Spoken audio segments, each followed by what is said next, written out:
I don't even want to know what was going on there. Well, good evening, everybody. Welcome to the Sherman's off camera. I'm Charles. He is Seth, and we're crazy. Guitar Safari is dangerous. So, Seth, topic tonight are what are your top three concert stories? Right, things that life-changing moments. Things you wish you hadn't seen. Yeah, sometimes right? the bad times turn good. The things, when something goes wrong, disaster can sometimes breed a great adventure. For sure. And I think that, if that first concert, the one first concert you go to is right, there's always a good story to go there, right? I think. Yeah, it doesn't have to be your first. It could be anyone that something interesting happened. Can I start off with a show starter? There's a show starter. We got to do the roll call. We got to do the freaking roll call. And then I got a show starter for you. It started at a punk rock show in the day of the punk rock. It was the 80s. It definitely was the 80s. It was the late 80s. It was in the go ahead. All right, so we're going to do it. So punk show in the late 80s. Keep that in your minds, folks. Welcome in Patrick Trites. I forgot. Paul McNary and all the cats. I'm just deciding all the cats are here with us tonight. I'm sure. Because there is no cat indication in the chat. Really just Paul. Well, that eye looks distinctly like a cat eye, so it might just only be the cats here. Then we've got Big Wave Dave. Big Wave Dave, Small Trophy Seth. And then we got our buddy Randy Crooks in the chat. What up, Randy? And we got Herb of Fireside Studios. What up, Herb? Shredding. I love is it the Joker on the guitar? I missed his offering this morning, and I am just dying to go watch it. So I see him all the time. Then we've got Mr. BHB Jr. or Bruce, as we like to call him. What up, Bruce? Then we got this character, Ben Coombs, who's in the chat. Everybody was kung fu fighting. Small what? What? Small what? Small bank account.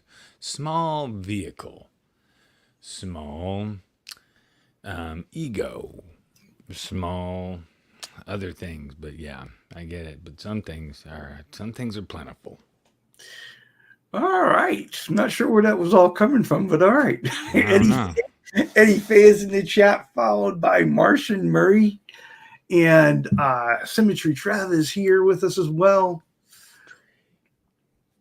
And so we got everybody's talking to each other and that kind of going on. Very good. Noise Bloom is with us. Hello, Noise Bloom. Significant events that shaped you as a young character while you were at it. And Blue Locks off Blue. Right. I am so sorry.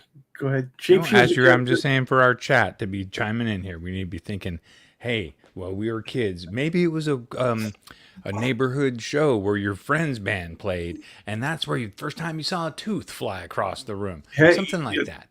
It doesn't have to be like only, I saw Ace Frehley do it, blah, blah, blah. Like, I want to hear some cool stuff, other stuff.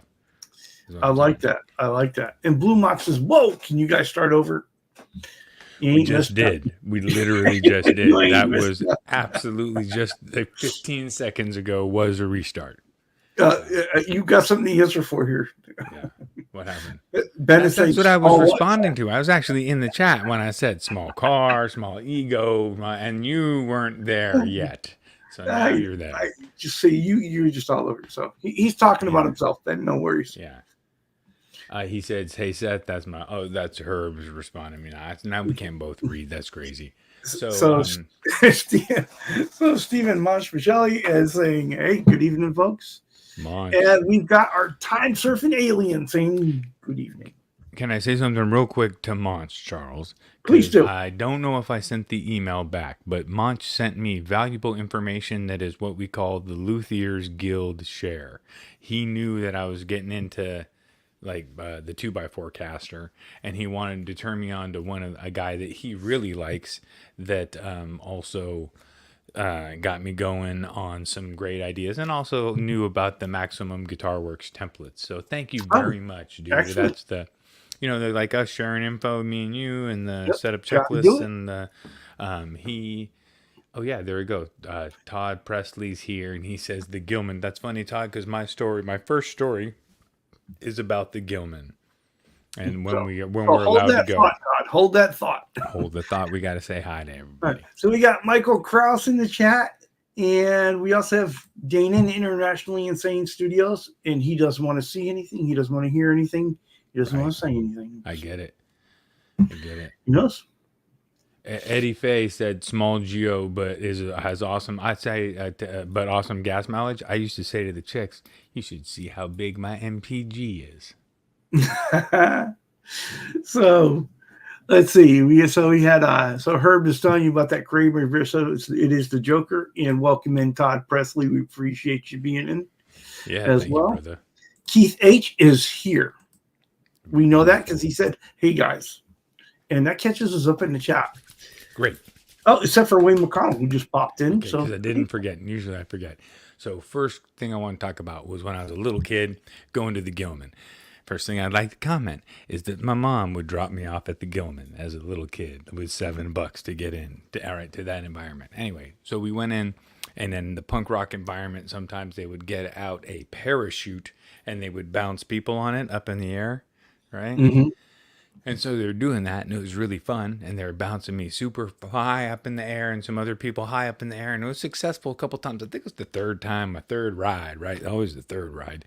Get up there, whoop, whoop, whoop, and they let me down too much, and I came in contact very abruptly with the concrete underneath. Kabam! So I come rolling off, and I'm all like, ah. And the person that helped me up over to the side and was like, "Oh, kid, are you okay?" was the singer for Operation Ivy.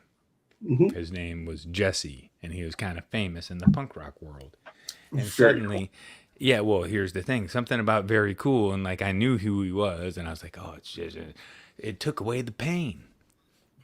It was like it eased the pain because he was cool. And then he was like, "Hey, kid, do you want a cigarette?" And I was like, in my head, I was like, "I don't smoke. I'm going to die." And I was like, "Yes, I want a cigarette, Jesse." It was like a moment, right? And I recovered, but he probably just didn't want me to bring a lawsuit to the Gilman and get it closed so he could perform there. But all right, so that was an opener for me, a memorable early, and that's a childhood. I was going there in 7th and 8th grade.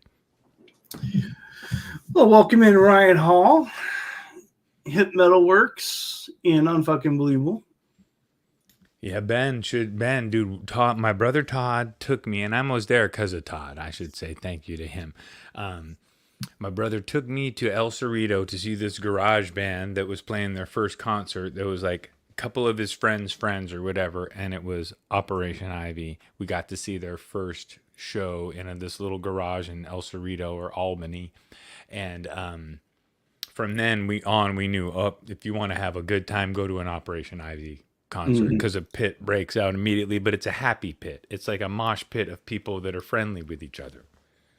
Like, you know what I mean? It's like, it's a trip. It's fun. Like, it's like a bouncy, happy, not a Slayer where someone will punch you in the face and then the throat, and then like, it's a different vibe. I love it. Well, Noise Boom has a story for it. He says, "I got a few stories. One is seeing the Rollins band at the front rail at a high school in Hollywood, and his sister had her arm broken by a stage diver." So yeah, that'll end the night. And Henry Rollins broke my freaking arm one time, but I got him back. Charles, I got him back. Come back, because I gotta know. Did you start it, or did you finish it? Goddamn right I did. You get in my way. I'm not having that shit. Who the hell? Sherman and his stories, I tell you. Ooh, I know. With Henry Rollins was a problem because we had a cease and desist for many, many years, but now they've gotten over it. They actually send emails now and then saying how much they I appreciate absolutely it. love Quentin James. He's not interested in this live stream at all, No, and just came on to let us know that. he got lost like the guy that goes to my channel. Oops, why am I here? This is You gotta not. love it. Well, I will tell you, the greatest concert memory I have is actually the first concert I went to. Right, Oh, nice. Okay. Hartford Civic Center, 1984, 1985, somewhere there. Okay, Bob Seger and the Silver Bullet Band. Now, what you need to know that makes this story really interesting is at the time I was a saxophone player. Oh, so you're ready to rock out. Okay, so first song, stage completely black. Saxophone player comes out, stands there. You can't see him, you can't see anything, and you just hear it. The opening saxophone solo to Turn the Page, right? The intro. I don't. Wait, hold on. Hum it. Charles. Da da da da da. Da, da, da. Turn the page. That whole thing, a long, lonesome highway. wait. Come on. Da, da, da, da. Right. Anyway, so as a saxophone player, Yeah. my first concert, this is huge, right? Oh, it hit you. Yeah. Yeah, it's hitting, and then the rest of the band comes in, and you just feel, the air move from all the amps, right? The vibration of everybody playing at the same key in tune, and boom. And I think that is probably my single greatest concert memory, right? Because it left that lasting impression. Yeah. It was like a dopamine hit, like I don't know, something heavy that you never get again, like doing meth. Like, oh, you can never go back to the top zone, but you can seek it. I think for the next week, I took out my saxophone and I figured out how to play the opening. Oh yeah, and I played it straight for like a week. Yeah. Oh yeah, totally. I love that hyper focus. We were discussing hyper focus as a negative or positive thing, because some parents will come in and they'll say, "Oh, my kid, all they will do right now is Legos." And we're like, "Yeah, let them do Legos until they burn the hell out on Legos, or they become the Lego master of the world." Hyper focus is good, and it will switch. Don't worry about it. But you got to let it, as long as it's not negative behavior, hyper focus, be happy that it's not that, because you get that occasionally, right? Mm-hmm. But playing guitar, it helps having that. Yep. So, a follow-up story to Totally follow it. You had to go to the ER because there were no EMTs there, and security was horrible. So it was just a fun night. Oh boy, yeah. Well, I've been thankful for not the EMTs, but for the Gatorade tent. I would call it that. They're probably call it the first aid tent, but I drunkenly remember it being the Gatorade tent. And I drank about a half-gallon of Gatorade that if I didn't have that, we would have had an emergency on our hands. So they were preventing an emergency. There you go. You know me, I'm Charles. Do you think I would buy a bunch of Gatorade at a concert? Hell no. But it was the most delicious Gatorade you ever tasted, and it was in this huge jug, and they gave me a whole bunch of it for free. And there, Sarah said, "I don't think they do refills forever, Seth." And I was like, "Oh yeah, as long as I'm stumbling." And anyway, sorry. Great night. That's no, it's good story. So Eddie Fay says it's always the bands which are lesser known to me.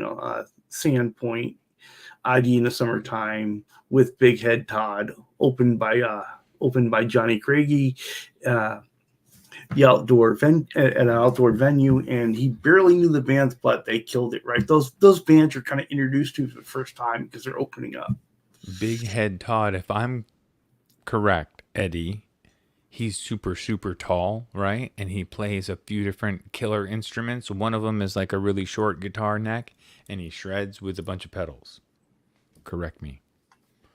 Just tell me I'm right or wrong. I think that's him, because he does. I think I seen him one time, and I was like, Big Head Todd, I've heard that name. I thought it was like a 80s one-hit wonder or something. And then he brought out a bunch of cool instruments and started shredding. Like, what? Maybe I got the name. So Guitar Man 45 was asking, his shows or shows he's been to. Either one. And it was asking a good question.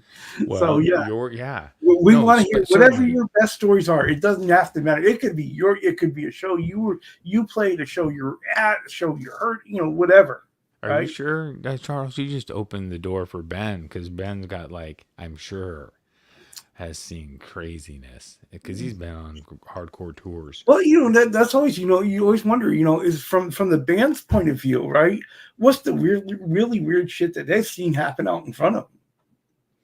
I'm sure that so much crazy stuff happens that you get desensitized to it. Like, so for instance, I used to live and work in Oakland, California, and it's crazy there. It's like a different planet compared to probably where you live, certainly where I live now, even though it's only 25 miles as the crow flies. It's a different planet. It's a wild west. And it's crazy how that can coexist with such peace and tranquility. Really weird. So your brother Todd is in the chat saying, "Mom punking that dude for blocking your view at Twisted Sister." There is a story here. Well, we had a Twisted Sister banner. My mom had bought us the tickets right in the middle of our birthdays. I'm October 29th. He's September 27th. I'm October 29th. She got the tickets for the concert in the middle. And we went to Twisted Sister with some friends of ours. She took us, we made a banner that said Twisted Sister to hang it over the side so that they could see it. And a couple of jerks walked up while Twisted Sister was playing and stood in front of us and the banner. And my mom was gangster. I was like, "You fuckers, get out of here." And they bolted. And then later on that night, they said, "Hey, you guys, that banner's really cool." Right on, from the singer from Twisted Sister said that, right? Mm-hmm. All right, I'm going to wrap it up in 1 minute. This is a great story, though. We took the banner down after I was a little kid, maybe 10 years old. Me and the kid that helped Todd make it or whatever. I didn't really help make it, but I went down there since he pointed at us. And we went to the door to the backstage. And we're like, "Can we meet D. Snyder? He pointed at our banner and said, we want him to sign it." And they said, "Are you kidding, kid? Do you know how much cocaine and sex is happening in the back, right back there?" No. They didn't say that, but I could tell by the look in their eyes. That's what they meant. And Yeah. yeah, that's what they meant. They said, "Oh, we're sorry." And so they took the pen back, they took the thing back with them. And they said, "What's your name, little kid?" "You're hardcore." I have my Twisted Sister shirt and my hair, my long hair. And I said, "I'm Seth." Anyway, they go in the back. Back then, I didn't just go by Presley. I just went by my first name when I was a little kid. And so they took it in the back, and it was probably just a security guard that went around the corner and signed it. But anyway, they came back after a few minutes, and it said, "To Seth, stay hungry, D." Like D. Snyder. And so I was like elated because I had this, "To Seth, stay hungry" from D with a little bit of cocaine on it. And so we went back up to the thing, and the dude, my brother's friend Jimmy, ended up freaking taking the thing and saying, "Well, you didn't make it, man. It's not yours." I was like, "Jimmy, it says to Seth, stay hungry. It doesn't say to Jimmy, stay hungry." Anyway, so that was a good and bad concert moment brought to you by Jane Presley Frank, my mom, who took us. Love it. Yeah, Cobb Presley Frank. Yep. Well, Dave Chase got to see Stevie Ray Vaughan with Run DMC and ZZ Top one after another. Wow. Not a bad night at all. Not a bad night at all. I love it. Wow. Wow. That's like, and this has got to be, for all three of these groups, it's got to be sometime in the 80s, right? And you think that they're having a great time probably all together, hanging out, doing their thing. So it's got to be probably just a great show. The tone guys on the guitar have to be kind of competing. "Oh, watch, we're going to make Stevie sound great. We're going to make ZZ sound amazing."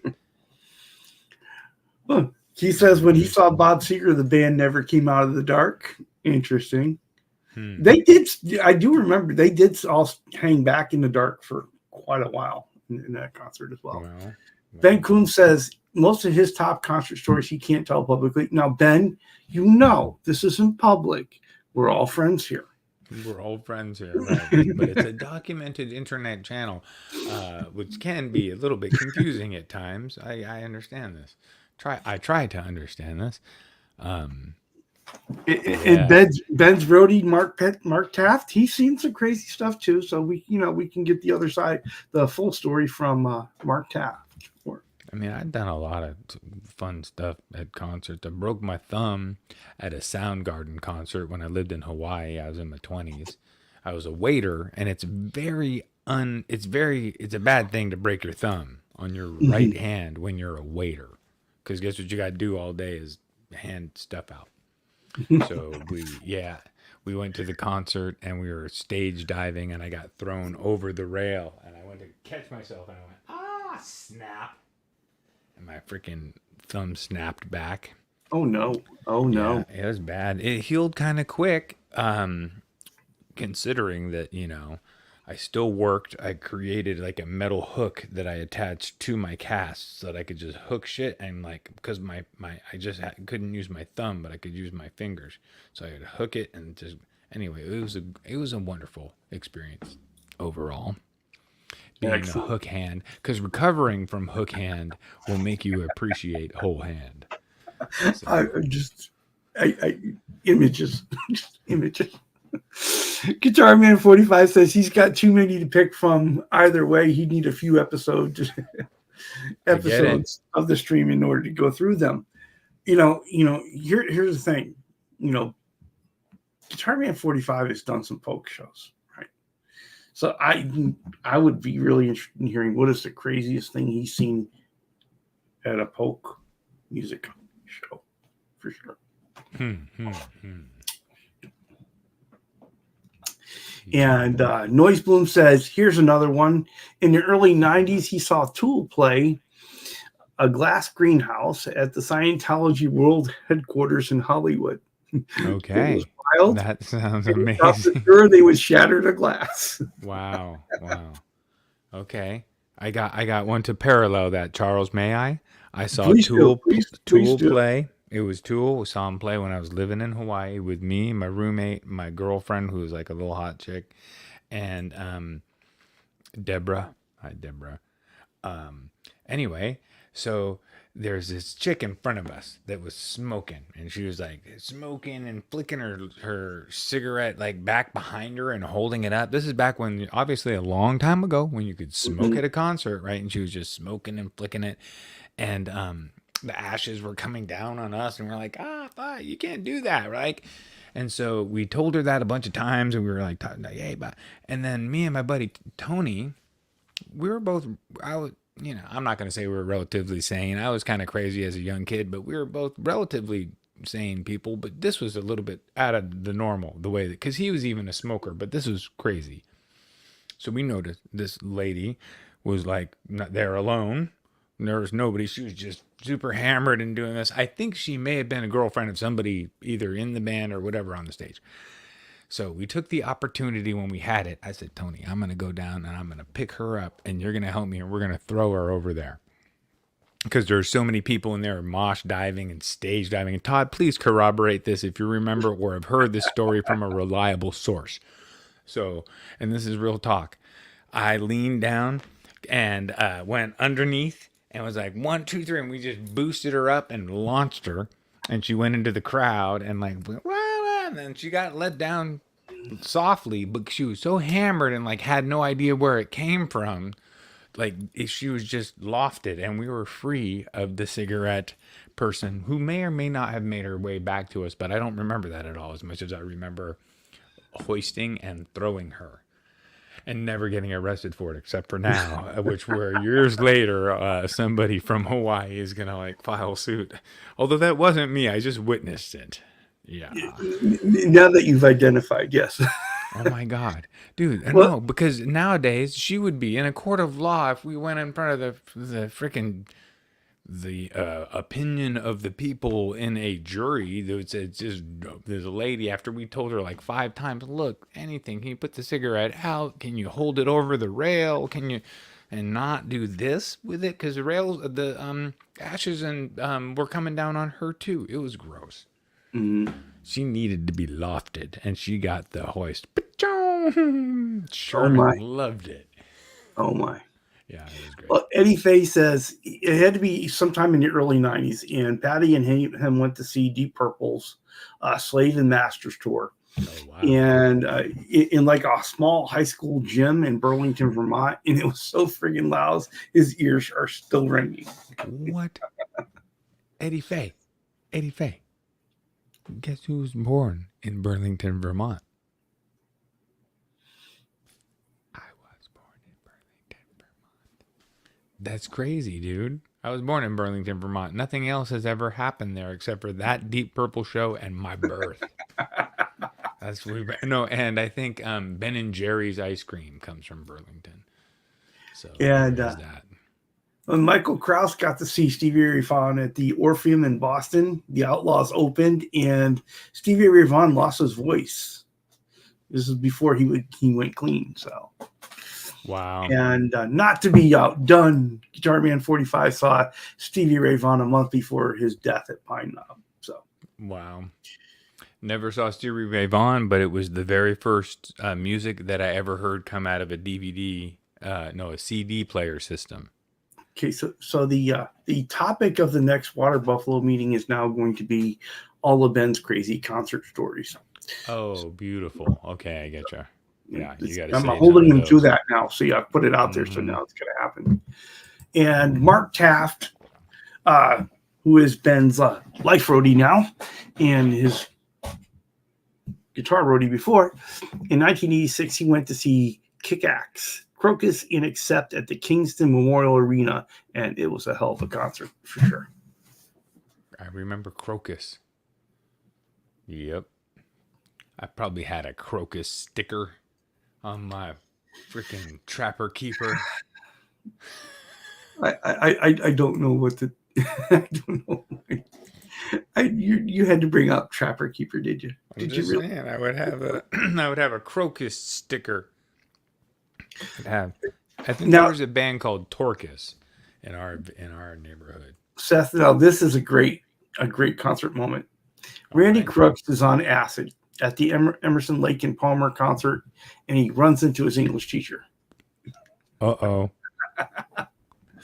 But his English teacher was also on acid. Most likely. Right. Totally. They're like, what's up with that pulsing sound? Well, our buddy Wayne McConnell, he saw Stevie Ray Vaughan at the Orpheum as well. In about a month before he passed, but regrets drinking so much scotch before the show. So we know how he ended up. It's just kind of the idea there. Oh yeah. Todd says that he knows that what Ben and Jerry's comes from Montpelier, Vermont, not where I was born. But that's cool because Essex Junction forever, which is where we lived in a little hippie town. If you're a super hippie, you go to Vermont. That's like hippie town. So Gain and saw ZZ Top at the Castle of Jarvelot in 1985. It was an awesome show, he says. No, I'm kind of worried about Wayne here because he danced with his mother on acid at his graduation. Now, no, that's understandable. The interesting thing about this sentence here, Seth. It's understandable. From anyone that loves to play with language, it's not very clear about whether Wayne or his mother was on acid. Or his mother was on acid. That's right. Right. That's such a good point. I mean, that's really got me thinking, right? I know that my brother and I took mushrooms and went to my mom's birthday. And that was fantastic. Like, we've revered that birthday for years after as being one of the most phenomenal birthdays where we all had a great birthday. And then 10 years after, I think it was, because that's our like safety limit where we told them how we crashed the car or whatever we did. That's about 10 years. And we told her 10 years later, oh, that birthday? Oh, yeah, we were on mushrooms. So like, oh, maybe I need to get my hands on some of this magic tea. Anyway, yeah, it was great.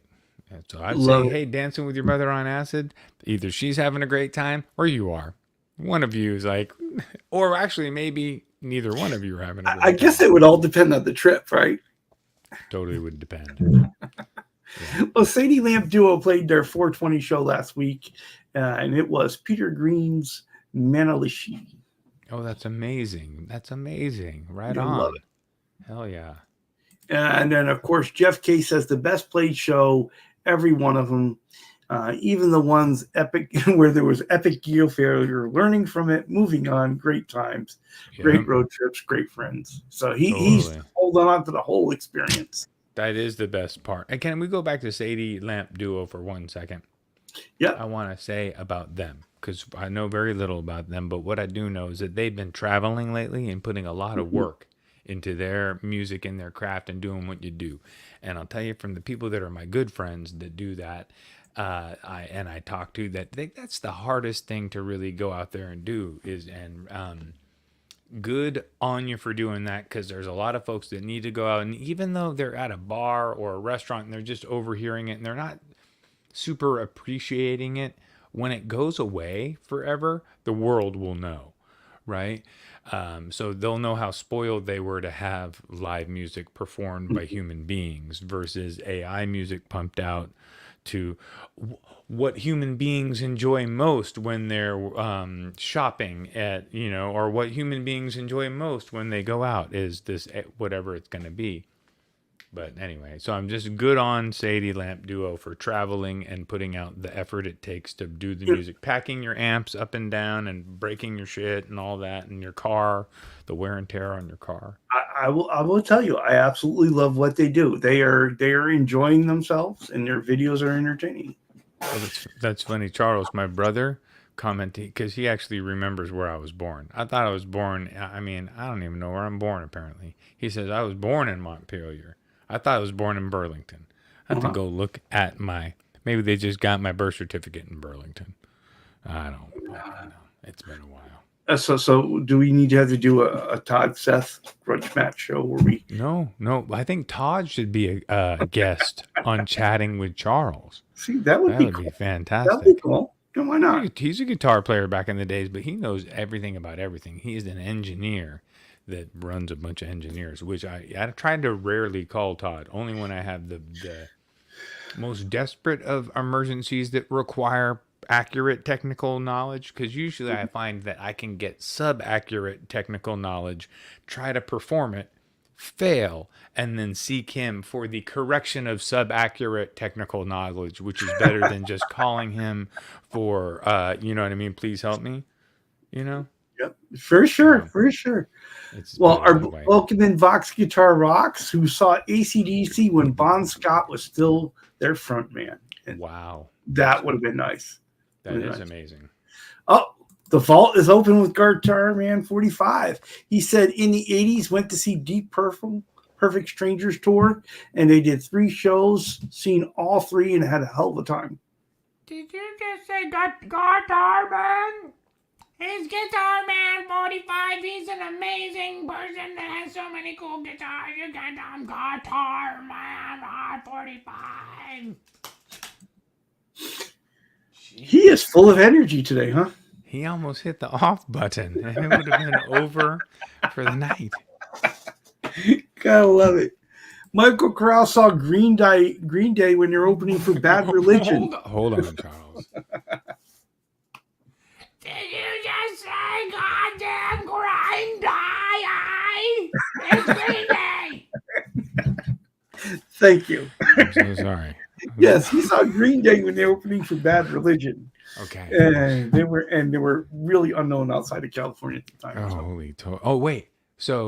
He saw Green Day when they played back with Bad Religion, because that is back in the day. That is like just when they were coming up in Berkeley, when they started to hit. When they do the behind the scenes episode of us. Oh yeah. Right, of how we broke up, that was the moment. Oh man, come on, Green Day. Charles is just. I slip so much and fall. I'm used to looking up like this. Please help me. Give me a hand. No, come on. We're trying to get through the hour. We got 26 minutes. No, I'm kidding. Internationally Insane Studios said Crocus and Accept, Screaming in the Night. Ooh, another Trapper Keeper favorite was the Crocus sticker. Crocus was right next to my my other, hell yeah. And Guitar Man 45 shared a stage with Kick-Axe in 1980s at the Harpos. Oh. You gotta love it. You shut up, you dog. That was crazy. That was so what does Todd mean by Essex Junction Forever? Essex Junction is a place in Vermont where we lived after I was first around. I think when I was real small, we were in Essex Junction. Yep. Vermont. That was like where we kind of grew up, where we hung out when I was very little. And then we went to California. Then we went to Maine for like a year, and then we went to California because my mom pioneered out and set up California for us before we came out. Gotta love it. Of course, Michael Krause knows Essex Junction. No, I didn't love it, Charles. I loved it. I didn't love it. My mother left me for a year, Charles. I actually was torn apart by that. I'm just kidding. I did recover from that, but no, I did love the fact also that I got to grow up to be a California boy. That was the bomb. And then I got to see all the amazing shows. Can I talk about how my mom also dropped me? I'm sorry, Mom, if you're going under the bus tonight, but you already didn't subscribe to my channel.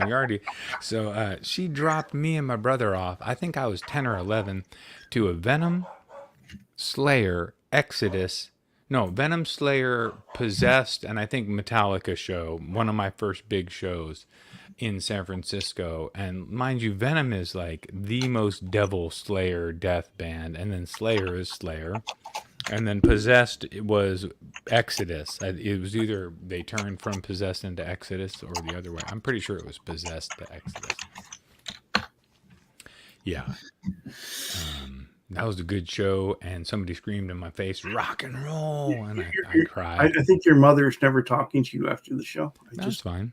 It's the reality of growing up. But she was like, "Oh, $11 to get him out for the night. Let's do it. Let's get him." Well, Bruce, have a good evening. Bruce isn't feeling too well, so he's going to go ahead and head out. Have a good evening and feel better, buddy. Absolutely. And Vox Guitar Rock says, asking, was anyone here ever seen Hendrix? He said he was too young, but his neighbor was at the original Woodstock, and the same neighbor claimed that Johnny Winter was better than Jimmy. That's a bold statement. It's a bold statement. I don't know. Probably not. Who knows? My neighbor actually was the guitar tech for Frank Zappa for a long time, and Frank Zappa had the guitar that Jimmy burned on the stage in Monterey, and so he had to watch over that for a long time. And so that was something cool that was like my neighbor told me. And so, and Todd is adding in Venom, Slayer, and Possessed at the Kabuki. At the Kabuki. Come on, even the name is threatening. Well, where's your kid going to? Oh, at the non-threatening Kabuki Theater on Stab and Kill Avenue in San Francisco. Oh, really? Yeah, no, it's okay. We're going to have a cab driver drop him off. Vox Guitar Rock says his best concert was the Taylor Swift show he didn't go to. Ooh. Hey, if I could get some tickets, especially if they're right up front, I'd be down there. Seth, we got to rewind everything. Okay. Ryan's. Oh, right. Can you go back because we're talking about Can you do your OU812 intro? Oh, of course. Sorry, hold on. It's the OU812. That worked out pretty well. I didn't do the reverb, but I just felt like that was not too bad. Yeah. For the moment, we made it. You need to reverb though in the future. Just mental note. I've got it right here. No, it's too late. I overdo the reverb when I do the reverb. It becomes way too much reverb. Oh my! I'm so sorry about doing that. It's my pedal that does it. As soon as I touch the pedal, it just goes. No, way too much reverb. And for those of us that don't know, yeah, R2 R3 locking nut has a new beautiful guitar. Hold on.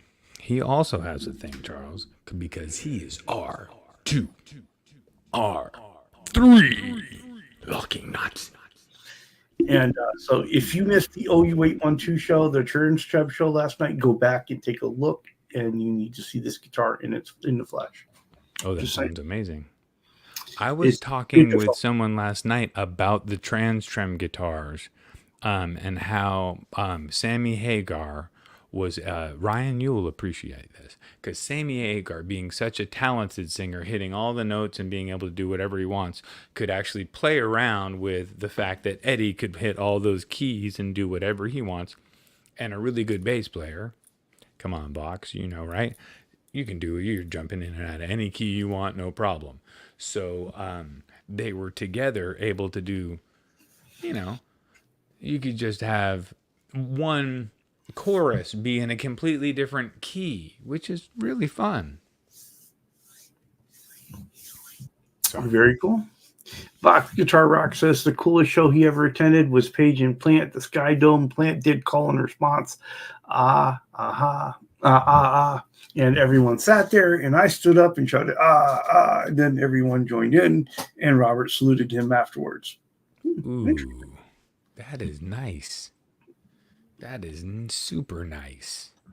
And Jeff K's most memorable concert was Alice Cooper in 1978, St. Paul. Some idiot tosses a tear gas container into the arena, and 14,000 people rushing for the exits all at once. He thought he was going to be trampled to death. Oh my! You're lucky. Yeah, you're lucky you weren't. Yeah, totally. Yeah. I'm glad you're okay. That is not fun. Totally. All right, Herb says he's saying good night. He is beat. Well, have a good evening, Herb. Thanks for stopping in. We appreciate you, buddy. Yeah, dude. I'm sure I'm going to clap right after this for sure. Thank you for saying goodbye, but you guys know me. I just disappear. My wife looks at me when I'm looking at the cell phone, and I get in trouble. So I put it away immediately, and that doesn't mean goodbye, guys. That means click. Yep. For sure. Gotta put it down.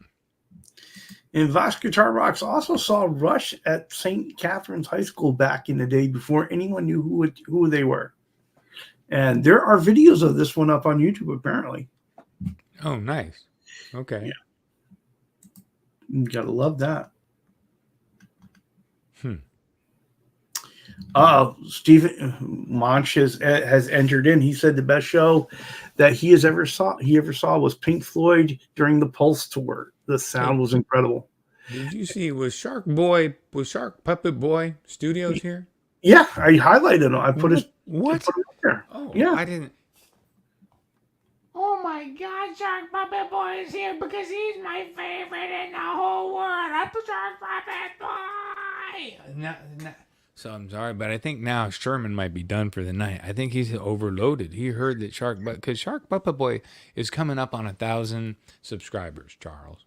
Wow. And he does the most entertaining shark entertainment that you will find out there on the web. And he's introduced other characters that have fun and entertaining moments that are successfully portrayed in a way that just makes you enjoy it.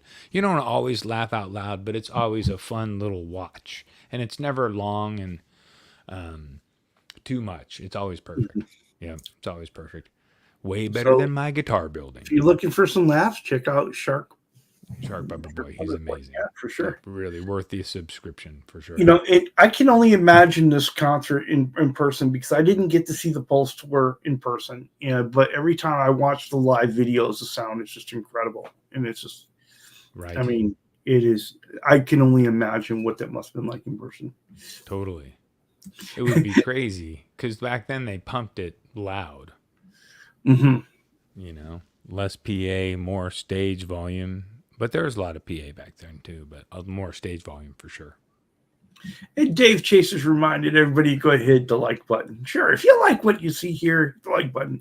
If you don't, hit the other button. Tell us we suck. We don't care. I mean, we care about the show we put on, but we get it. We're not everyone's cup of tea. But hopefully you're having a good time. Yep, you could be with the guy over on my channel that's from Zimbabwe that's like, I was looking for parsley consolidation, and now I'm here. This is not parsley. I see, and I cannot get out. He's been there for like 4 weeks, but it's the only subscriber that won't leave. Yeah. Can I show you the 2x4 caster? Yeah, hold on one sec. I just want to get this one out. Eddie All right, faces the weekend before he got married in 1990. Him and his wife had a chance to see Stevie Ray Vaughan in Nexus Junction, Vermont. And we said, well, we'll see him next time. Sadly. You know. Oops. Yeah. I'll see him next time. Yep, I get it. That's how it is sometimes. Box Couture rocks. I miss the old days, especially ticket prices. Well, you know, that is so funny. I thought when I bought my first concert tickets, I remember thinking $24 was a ridiculous price for a concert ticket. Oh yeah. $51. No one can afford that. Yeah, exactly. And now we're talking 400 plus, and you know, craziness just to go out. Yeah. All right, so you got your Telecaster there. 2x4 caster. All right, so I'm gonna solo you out. You said that I nailed the shape. I kind of nailed the shape. I like the fact that I left the knot in the back. I love the knot in the back. It is character out the ass. I'm telling you. And it allows for all the other character, right? And then, so, and mind you, this is supposed to look like rudimentary because I did my routing with a drill. So I had it all mapped out, and then I drilled the holes where I could, and then I chiseled where I needed to chisel in. All right. And, so, you know, to have the neck joined up and I'm going to shape it and shape the heel, right? I'm going to keep this flat, but I'm going to keep this side flat, but I'm going to bring that way in so that it's sculpted, you know? Mm-hmm. So that'll be sculpted. That it's sure. Oh, so as you put your hand on the heel there, it'll be a lot more sculpted. So more room to kind of reach in. Here's the routes, which for by hand with a drill and then a chisel, I thought was not bad. No, I'm liking it. You know what? Listen, like you said, once you get to the next stage and you do some sanding, it's going to be beautiful. Also, this, I found out that I really should have glued and cut the wood at a different grain angle because it looks good with this long grain, but then when you go to chisel in the long grain, it wants to peel. So that's a thing, right? So all these things I'm learning, and that's why I'm just doing it with 2x4s. Because if you just do it with nice wood, so this, I'll probably finish it up, I don't know, in the next week or two, something like that. I don't know. We'll see. Very cool. Very cool. Yeah, thanks, man. I'm digging it. Of course, you know, as a Telecaster, it's the right shape you had me at. I know. And Telecasters, you're gonna love it. My favorite, my absolute favorite part is the knot on the back. I'm sorry, I know I already said it. Thanks. Yeah, well, it'll look cool when it's got a little bit. I'm gonna do a little bit of true oil after we sand it and true oil it. It'll look amazing. So. Well, R2 R3 locking nut says the best show in 1992 was when Pantera gave him tinnitus. What? Ooh, yeah, right. Huh? What? Pantera did what? And Eddie Fay saw Foreigner in Philly at the Philly Spectrum in 1978 for like $7. Oh, beautiful. Jelly. Yeah. So jelly there. Oh, you ate one too? 1991, Alice in Chains opened for Van Halen. Best show ever. Wow. Yeah. I never saw Alice in Chains live. Saw Van Halen live a couple times. Never saw Alice in Chains.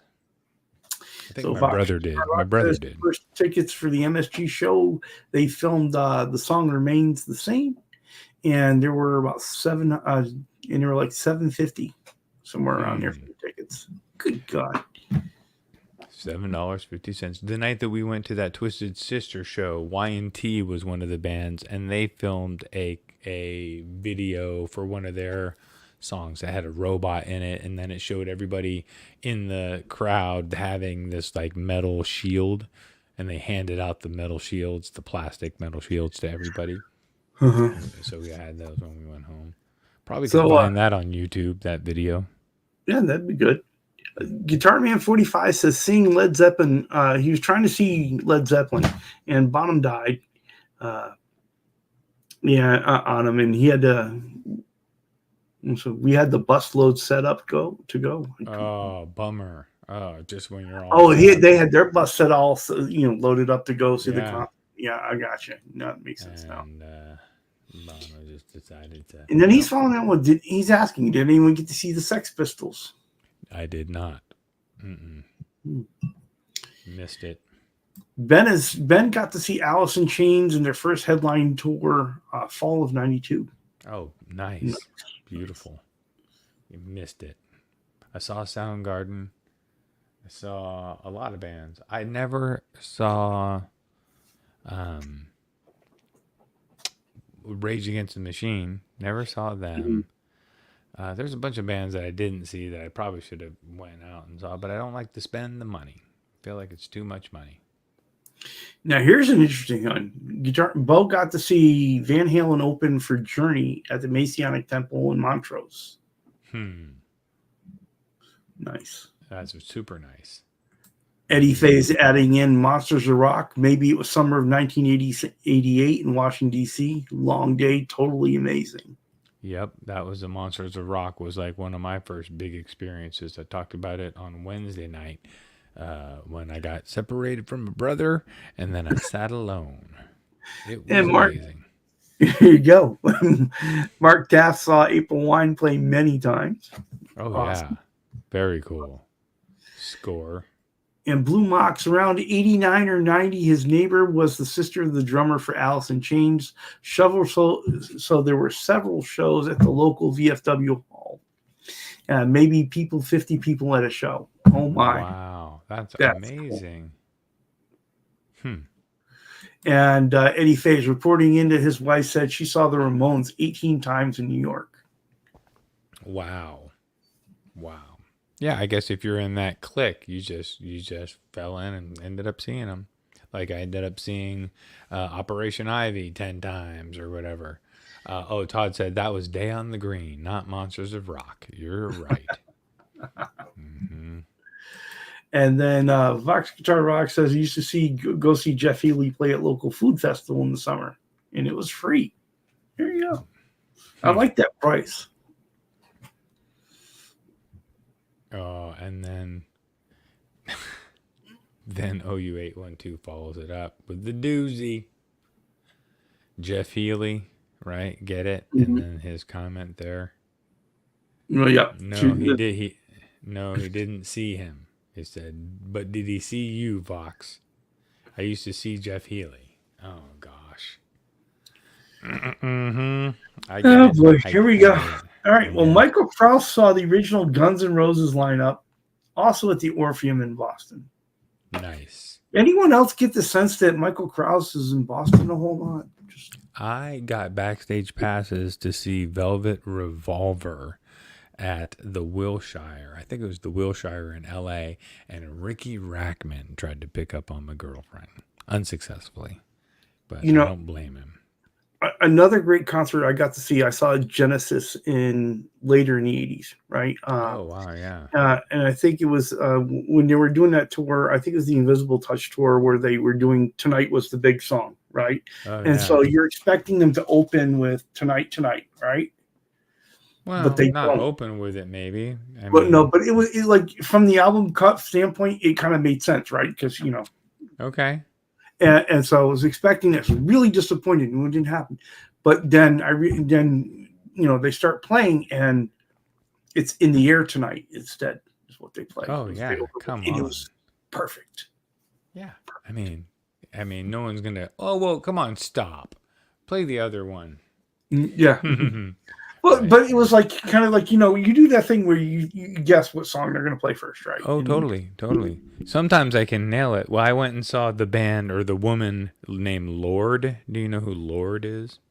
No. All right. Some people probably know who Lorde is. I'm sure people do. I just not want to played in San Francisco for the first time that she had come to California. The first time she played in San Francisco and saw her play, but I knew that it was going to be big time when I heard her, and then she ended up going huge.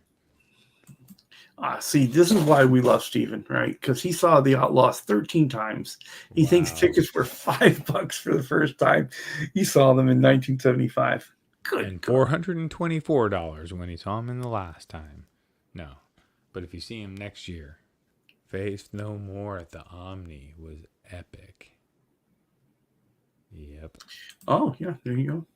No, he says as Epic broke. The song Epic, bum, ba-na-na-na, ba-na-na, bum, bum, ba-na-na. Oh, so that would be like where the mosh pit broke out and my brother got a black eye. Correct me if I'm wrong, Todd, but I think that's when maybe it was a different song, but you definitely got a black eye at the Faith No More show in the pit, right? Which is uncommon for Todd, because Todd would give a lot of the black eyes out and occasionally receive a black eye, but would normally mail a lot more packages than would come into the inbox. Mm-hmm. Well, Christopher Lysol, with over 1,000 concerts in his life, he has so many stories. We need to hear some. Wow, yeah, that's a lot of Buzz, buzz, buzz, buzz, buzz. Buzz. Todd, wasn't there someone that fell off those rafters too? Because Mike Patton was up there hanging from a rafter, and I think that a spectator also tried to do some climbing and fell extremely hard on the metal grating. And we were like, oh boy, they're going to the hospital. Yep.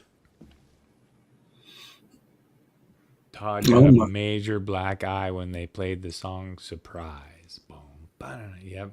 Surprise, you're dead. Well, you got to go into the pit on that one, even if the odds are you might get yourself a black eye. I love this. Paul McNary saw the frogs and the crickets at the fern pond when he was young. I mean, you can almost write that as a song. I saw the frogs and the crickets at the fern pond when I was young. And when I was young. Just repeat when I was young. Yeah, here you go. Mm-hmm. Well, this has been a fun show. It's been really good. Yeah, we had a good. I mean, I just wanted to go further into, because we've talked too about, hey, what are pivotal concerts that you loved, but I think we've all had more funny, memorable, cool moments at all of the concerts that weren't as pivotal, which we've also talked about too, right? About the big. I remember playing the Gilman Street for the first time in 1989. I think it was in October. That brought me to the point where I knew that performing and music for me for a while was going to be like a thing I wanted to do. So Christopher Lysol says, I first brushed with Fame in 1987. Zodiac Mind Warp was opening for Guns N' Roses in their first headline tour. He was front row, and Guns N' Roses dude with long curly hair between the barrier and the stage says, that's where it ends. ... Subscribe and like for more on this topic to Christopher's channel. No, it sounds like maybe, you want a funny story? When I worked at a place down in West Hollywood, I met Slash because I knew his brother, and I knew that he was, Slash's brother, but I didn't really care. And he brought Slash in, and for some reason I was busy, and I looked over and I just thought, oh man, who's this Slash look alike? and Ash looked at me like, dude, this is my brother. I brought him with me. I was like, because I was kind of just joking. And sometimes, Charles, when I say things, they just fly out of my mouth. The other day I was riding down the hill, and the sun was in my eyes a little bit on my bike, and I did a heads up with the guy who was driving up the hill in this big truck, so I knew he was pulling over, but there was a guy not standing by the stop sign he should be attending, and he says, as I kind of come through, he's like, oh, you got a stop sign, and just naturally, what do I say? I said, oh, well. As it's like, what do you want me to do? Stop and go back around, dude, and attend your stop sign. So I go through, and I just, oh, well, and his buddy goes, ha, ha, ha, ha, and he goes, oh, man. Anyway, it was perfect. I rode down the hill, and it was the guy who was by. But that's just, sometimes just comes out. Oh, well.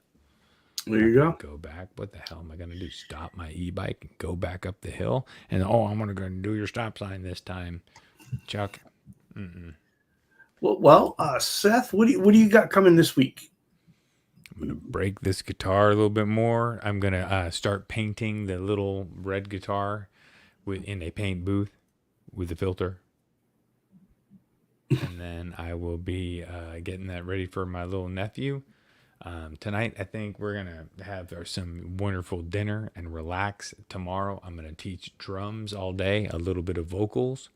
Sunday, I'm gonna work all day with some little kids. It's crazy, and then back at it. Mm-hmm. So I am going to go ahead and I'm going to do chatting with Charles on Sunday with Quentin fucking James, even though he's not interested. That's Quentin's right. not going to be. He may or may not be there. There's going to be. We don't know. That's what's going to make it exciting. Just tune in, and it'll be either Quentin James or Sherman. There you go. One or the other. One or the other. We'll do one or the other. So it should be a good show. It'll be amazing. Quentin is such a shredder, and he's really funny. It'll be really great. Also Patty. hoping to have another video out on the warlock shaped object next week. I didn't get to tell you. We'll stay for 2 more minutes for this. I got to have dinner with Laz.